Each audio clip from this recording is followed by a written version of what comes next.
Parrots.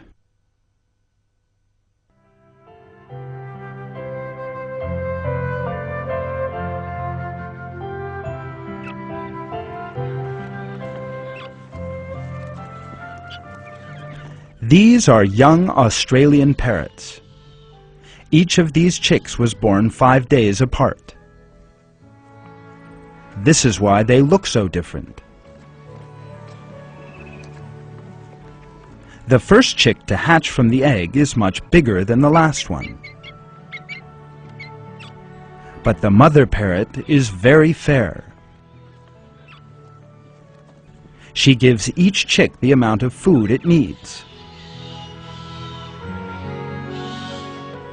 10 days later, the biggest chick is still a lot bigger than the others.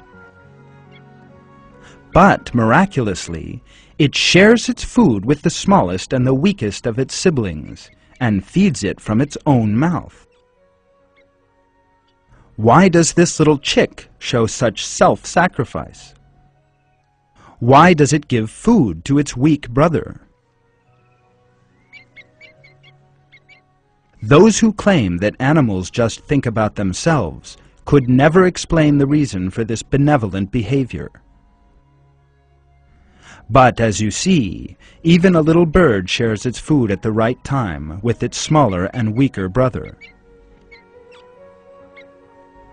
Because of the sense of solidarity and sharing that God has inspired in them, all of the young develop in a healthy way.